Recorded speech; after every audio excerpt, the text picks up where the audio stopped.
Salut, j'espère que vous allez bien. Aujourd'hui, on se retrouve pour une vidéo plutôt sympathique. En effet, aujourd'hui, je vais vous montrer tous les livres que j'ai eu à Noël. Donc on m'a jamais offert autant de livres d'un coup, donc je suis beaucoup trop contente. Il y a des livres qui sont juste magnifiques. Et je vais vous montrer tout ça dans cette vidéo, ça va être sympa. Donc c'est un petit book haul. Enfin petit, pour moi c'est un gros book haul là. Vraiment, je suis trop contente de tous les livres que j'ai eu à Noël. C'est que des livres que je voulais depuis super longtemps. Donc je vais enfin pouvoir les lire, c'est trop bien. Déjà, on va commencer avec le livre que m'a offert mon petit frère. C'est Leçons de Makewan. Donc je suis contente qu'ils aient mis ce petit truc dessus. Ça c'est la couverture américaine. Parce que la couverture française, sinon... Ben c'est moche quoi, c'est des couvertures comme ça donc j'aime pas, donc je suis contente qu'il y ait ce petit truc dessus. De base ce livre je voulais l'acheter quand j'étais à New York, je le voyais partout, mais après j'avais déjà acheté beaucoup trop de livres là-bas. Donc là quand mon petit frère m'a demandé quel livre je voulais à Noël, je n'ai pas hésité un seul instant, je lui ai dit lui. Je me souviens j'avais lu le résumé de ce livre quand j'étais à New York et ça m'avait trop donné envie de le lire, donc je suis trop contente d'enfin l'avoir chez moi. Et pour la petite histoire, mon petit frère la veille de Noël il m'a envoyé un message: est-ce que tu as les Hunger Games? Moi je lui dis oui, tu veux les lire? Il m'a dit non, c'est que je voulais te les acheter pour Noël. J'étais genre ben non, je les ai déjà. Mais après réflexion, j'aurais dû dire que je les avais pas parce qu'il m'aurait peut-être acheté les nouvelles éditions qui sont trop belles. Donc je regrette un petit peu ma réponse. Mais j'ai un livre que je voulais depuis super longtemps. Mais vraiment ce livre il a l'air trop bien, j'ai hâte de le lire. Je vais vous lire le résumé. Alors que la menace de Tchernobyl plane sur l'Europe, la vie londonienne de l'aspirant poète Roland Ben se fissure soudainement. Peu après la naissance de leur fils, son épouse l'abandonne pour se consacrer à l'écriture de son roman. Top. Commence alors pour Roland une trépidante exploration de son passé afin de remonter aux prémices d'un tel échec. Par bribes se dévoilent ses premières années vécues en Libye auprès d'un père tyrannique, puis son arrivée forcée en Angleterre en 1962, où il rejoint un pensionnat austère à l'âge de 12 ans. Là débutent de curieuses leçons de piano avec sa très sévère et follement lubrique professeure Myriam Cornell. Roland prend ensuite le large vers l'Allemagne, puis il tombe amoureux d'Alissa qui partage son goût pour la littérature. Les années passent, le monde dysfonctionne toujours davantage et Roland ne parvient jamais à reprendre sa vie en main ni à en tirer de leçons, et si retrouver son ancienne professeure de piano pouvait le libérer. Et ça m'a l'air trop bien, et la couverture est trop belle, l'image est vraiment trop belle je trouve, ça fait un super beau livre. J'ai vraiment trop hâte de le lire, je veux le lire depuis cet été, et je l'ai enfin, donc je suis trop contente. Ensuite, ça c'est pas un livre, c'est un carnet, mais je voulais vous le montrer, il est trop mignon, c'est mon grand frère qui me l'a offert.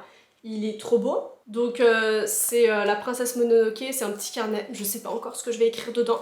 Et aussi, attendez, alors c'est pas un livre, mais je voulais vous montrer la petite figurine que mon grand frère il m'a offert, c'est Chopper de One Piece, il est vraiment trop mignon. C'est quand il est à Wano Kuni, donc vraiment trop choupi. Donc voilà pour ce que mes frères ils m'ont offert, et maintenant passons aux 4 livres que ma maman m'a offert à Noël. Vraiment, mais merci maman. Je sais pas quoi dire, c'est trop bien, ils sont trop beaux ces livres. Enfin, je dis ça, mais le premier livre il est trop moche. Mais je le voulais, je veux le lire, mais la couverture est laide. C'est Frankenstein de Mary Shelley. Mais je veux dire, aujourd'hui ils font plein de couvertures trop belles, et puis Frankenstein, on se retrouve avec ça, c'est un classique quand même. Qu'est-ce qui s'est passé? Bref, on ne juge pas un livre par sa couverture, c'est Frankenstein de Mary Shelley, un classique, mais c'est juste que je comprends pas pourquoi en France on a cette couverture de base alors qu'on pourrait avoir un truc bien mieux, je trouve. Depuis des années je veux lire Frankenstein et là je l'ai enfin entre les mains, je vais pouvoir le lire. Je pense que je vais commencer à le lire dès début janvier parce que j'ai trop hâte de le commencer. C'est alors qu'à la lueur blafarde et jaunâtre de la lune qui se frayait un chemin au travers des volets, je vis cet être vil, le misérable monstre que j'avais créé. Il soulevait le rideau du lit et avait les yeux, si l'on peut les appeler ainsi, fixés sur moi. Wouh! Eh, ça va faire peur un peu, non? Si, je pense que ça va faire un petit peu peur. Pendant tout le mois de janvier, j'ai envie de lire que des classiques, donc là ça sera le premier livre que je lirai, en janvier je pense, et je pouvais pas faire un mois à lire que des classiques sans enfin lire Frankenstein. Et puis il me semble que Mary Shelley elle était ultra jeune quand elle a écrit ce livre, donc j'ai hâte de découvrir son écriture, sa plume et tout. Donc ouais, trop hâte de lire ce livre la semaine prochaine. J'espère que je vais l'aimer, mais en soi, il n'y a pas de raison que je l'aime pas. Voilà pour Frankenstein, j'ai hâte de le commencer. Le prochain livre, il est sorti en France il y a pas longtemps, il me semble. De base, je voulais le lire en anglais, mais j'ai vu la couverture française, et pour une fois, la couverture française est beaucoup plus belle que la couverture américaine. Je vous mets une photo de la couverture américaine juste ici, et je trouve que la couverture française achète, ils ont géré de fou. C'est une très belle couverture, je suis trop contente d'avoir ce livre-là dans cette belle édition, mais vraiment, je suis choquée que pour une fois en France on ait une plus belle couverture qu'aux États-Unis. Donc je suis trop contente de l'avoir. Ce livre, Souviens-toi de moi, de Alison Derrick, il est sorti, il me semble, en mars ou avril, et c'est que je suis l'autrice sur Instagram et j'aime beaucoup cette autrice. Et quand j'avais vu qu'elle sortait un nouveau livre, j'avais trop hâte de le lire, je voulais l'acheter directement, et j'ai bien fait d'attendre je trouve, parce qu'au moins j'ai cette belle couverture française. Du coup je connais l'autrice Alison Derrick puisque j'ai déjà lu un autre livre d'elle, je vais aller vous le chercher. Avec sa femme Rachel Lippincott, Alison Derrick, elle avait écrit ce livre, c'est She Gets the Girl. Ce livre, j'ai dû le lire il y a plus d'1 an, ouais c'est ça, 1 an et demi je pense. Et j'avais beaucoup aimé, en gros ça reprenait l'histoire de leur rencontre entre les deux autrices. Et aujourd'hui elles sont mariées, elles ont un bébé et j'aime trop les suivre sur Instagram, c'est trop bien. De pouvoir suivre des autrices comme ça, j'aime bien voir un petit peu leur processus d'écriture, tout ça, et qu'elles partagent tout ça sur Instagram, c'est trop cool. Et puis elles montrent toute leur petite famille, donc c'est trop mignon. Et donc toutes les deux, elles avaient écrit ce livre qui raconte l'histoire de leur rencontre. Et là, pour ce livre, Souviens-toi de moi, Alison Derrick, elle a écrit le livre toute seule. Il me semble que c'est son premier livre qu'elle publie toute seule. Et du coup, ça m'intrigue un petit peu de voir comment elle écrit, elle, quand elle est pas dans un duo d'écriture, donc ça va être intéressant. Donc, comme son autre livre, She Gets the Girl, c'est encore une histoire d'amour entre deux filles. Donc l'histoire de ce livre, en gros, c'est Stevie et Nora qui s'aiment et qui sont au lycée, et elles prévoient de partir après le lycée, de vivre ensemble et de partir loin parce qu'elles vivent dans une ville assez conservatrice, où elles peuvent pas s'aimer genre normalement. Du coup, elles décident de partir l'année après qu'elles aient obtenu le bac, enfin l'équivalent aux États-Unis, et elles décident qu'elles déménageront en Californie toutes les deux. Sauf que avant leur départ, Stevie a fait une chute ultra grave et elle perd la mémoire. Genre elle oublie tout. Elle oublie sa famille et évidemment elle oublie son amoureuse. Elle oublie tout dans sa vie et elle oublie même qu'elle devait partir et tout. Enfin bref, du coup c'est assez horrible et ce livre ça va être le processus pour voir si elles vont finir par se retrouver même si elle a plus de mémoire et si elle se souvient plus de rien, même de qui elle est. Donc ça va être assez intéressant de voir ça, donc ça m'intrigue vraiment, j'ai hâte de voir comment tout va se démêler, si elle va réussir à retrouver la mémoire, si elle va réussir à peut-être retomber amoureuse de la fille qu'elle aimait avant de perdre la mémoire. Je sais pas, il y a plein de possibilités et j'ai trop hâte de voir comment ça va se dérouler. Ça va être une petite romance Mimi je pense, enfin j'espère que ça va être Mimi et pas que ça va être genre triste et que je vais chialer jusqu'à la fin, j'espère pas. Mais c'est magnifique, genre ce livre est trop beau. J'ai trop hâte de lire et vous avez vu comme, mais vraiment, achète, mais je vous aime pour avoir fait un si beau livre. Je suis fan et j'ai trop hâte de lire ce livre. Dans cette vidéo en fait c'est que des livres que je voulais lire depuis super longtemps donc je suis trop contente d'avoir eu aussi ce livre. Mais vraiment, j'ai trop hâte. Puis la couverture, mais j'en reviens pas à quel point elle est belle quoi. Et puis les fleurs, elles sont... il y a une matière quoi, vous avez compris, c'est les... Oh là là, c'est un beau livre. Bref, voilà, j'aime trop ce livre. Voilà, ça va être une lecture forte en émotion je pense. Ensuite, j'ai eu 2 beaux livres et je pensais pas avoir ces livres dans une si belle édition donc je suis beaucoup trop contente. Alors, grande histoire avec ce livre, donc c'est If We Were Villains de M.L. Rio. Donc si nous étions des méchants quoi. Et ce livre, pour vous raconter un petit peu l'histoire que j'ai avec, je veux le lire depuis super longtemps, depuis plus d'1 an je pense. Et en mars, pour mon anniversaire, je suis allée à Amsterdam et je suis tombée sur une trop belle édition de ce livre-là, c'est l'édition bleue, l'édition américaine il me semble. Et le livre était signé par l'auteur. On n'a pas trop ça en France, mais dans les autres pays, en gros, t'as des livres qui sont signés par l'auteur et t'as une petite étiquette à chaque fois signé par l'auteur. Moi par exemple j'ai ce livre-là. Moi j'ai ce livre-là qui a été signé par Taylor Jenkins Reid et je l'ai acheté à Waterstone et il y a marqué en haut Waterstone Signed Edition, tu vois. Et j'ai la dédicace du coup de l'autrice des 7 Maris d'Evelyn Hugo. Ouais, je me la pète, ouais. Voilà, donc je suis tombée sur ce livre-là qui a été signé par l'auteur.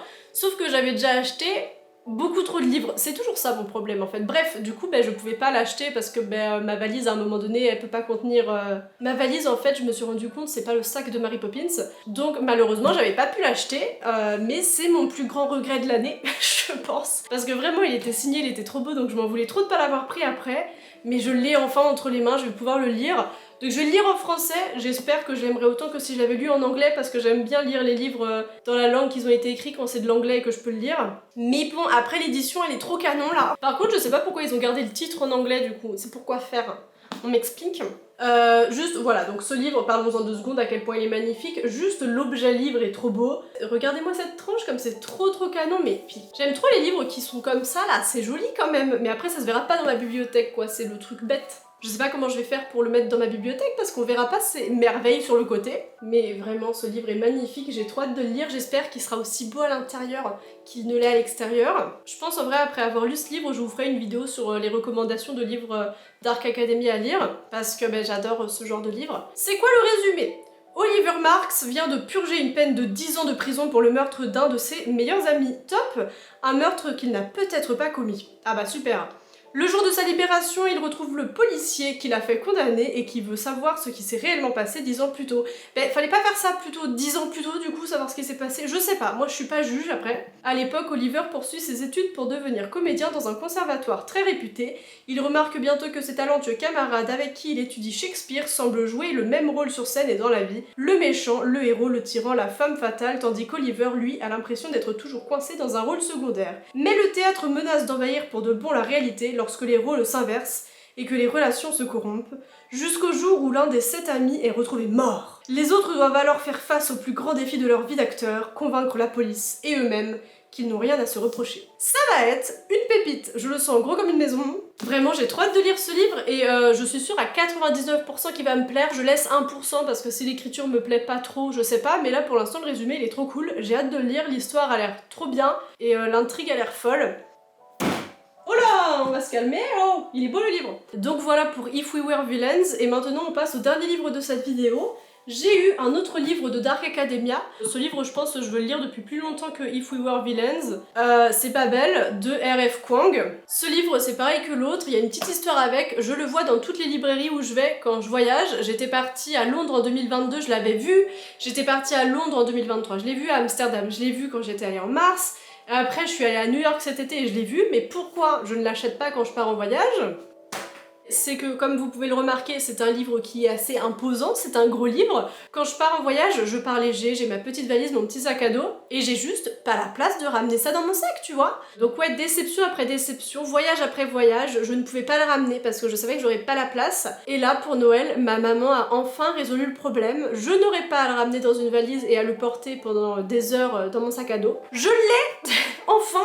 Non mais vraiment, mais ce livre, je le veux du coup depuis plus d'1 an. Je suis trop contente d'enfin l'avoir chez moi, genre il est dans mon appart, j'en reviens pas en fait. Je pensais que je ne l'aurais jamais parce que décidément, je me suis dit de toute façon c'est un signe que je l'aurais jamais, c'est comme ça, je ne lirai jamais Babel. Babel, comment on dit Babel? Je ne sais pas comment on dit ce titre, mais en tout cas je l'ai, voilà. Les éditions de Babel en France sont vraiment trop belles, mais là c'est l'édition avec la boîte. Déjà, à quel moment un livre a besoin d'une boîte? Mais je comprends parce qu'il est magnifique. Donc du coup t'as une boîte, et en plus, regardez-moi les pages! Oh, c'est noir, c'est magnifique. Le conseil d'administration du premier cycle de l'université d'Oxford a le plaisir de confirmer votre admission à Babel. Est-ce que je suis encore sous le choc de l'avoir entre les mains et de l'avoir chez moi? Oui. Et regardez ce livre à quel point la couverture est magnifique et je suis contente, mais je suis tellement contente qu'en France, pour une fois, on ait gardé la couverture américaine, parce que, mais on n'aurait pas pu faire mieux, donc je suis tellement contente qu'on ait la même couverture que les autres pays pour une fois, parce que à chaque fois en France, ils veulent changer, mais pas forcément pour le mieux. Tu vois. Et R.F. Kuang, elle a sorti un autre livre qui a l'air trop bien, c'est Yellowface, il me semble, qu'il s'appelle. Donc si j'aime bien ce livre, je le sens gros comme une maison, je vais vouloir lire ses autres livres. Alors, oh là là, regardez l'intérieur comme c'est magnifique, mais quoi? À quel moment tu fais un livre aussi beau? Je viens d'enlever la couverture, oh là là, mon dieu, attendez, regardez-moi ça. C'est juste magnifique, je suis choquée, mais la beauté de ce livre en fait. La boîte est belle, la couverture comme ça est belle, le livre comme ça est beau, et je rêve où... derrière la couverture, on a un plan de l'université d'Oxford. Un acte de traduction est toujours un acte de trahison. Alors attendez, on va lire le résumé tous ensemble, histoire de voir de quoi ça parle. Même si j'ai vu 1 million d'avis sur ce livre, donc j'ai l'impression d'avoir déjà lu ce livre, tellement j'ai vu des personnes en parler en fait. 1828, un jeune orphelin chinois est recueilli à Canton par un professeur et conduit à Londres. Rebaptisé Robin Swift, le jeune garçon consacre ses journées à l'étude des langues dans l'optique d'intégrer le prestigieux Institut royal de traduction de l'université d'Oxford, plus connu sous le nom de Babel. Babel, je sais pas, bref. Berceau de l'argentogravure, les étudiants y exploitent le sens perdu des mots à l'aide de barres d'argent enchantées. Dès ses premiers jours à Oxford, Robin prend conscience que ses travaux confèrent à l'Empire britannique une puissance inégale et servent sa soif de colonisation. Au détriment des classes défavorisées de la société et de ses territoires. Servir Babel revient donc à trahir sa patrie d'origine. Peut-il espérer changer Babel de l'intérieur, ou devrait-il sacrifier ses rêves pour faire tomber cet institut? Je suis en train d'observer la couverture parce qu'elle est trop belle, donc voilà. Encore un livre de Dark Academia que j'ai trop hâte de lire. Il paraît gros comme ça, mais en soi, il n'y a pas énormément de pages. Hein. Il y a 763 pages, donc c'est pas non plus énorme, je trouve. Et pourtant, le livre est gros comme ça, donc je trouve ça bizarre. Enfin, genre, c'est qu'ils ont fait ils ont pris des pages épaisses. Ce livre aussi, j'ai trop hâte de le lire, comme tous les livres de cette vidéo, Maëva. Mais vraiment, je le veux depuis tellement longtemps, je suis émue d'enfin l'avoir chez moi, mais vraiment. Depuis le temps que je le vois dans les librairies des autres pays. Je lis enfin chez moi. Ça va peut-être être une de mes meilleures lectures de 2024.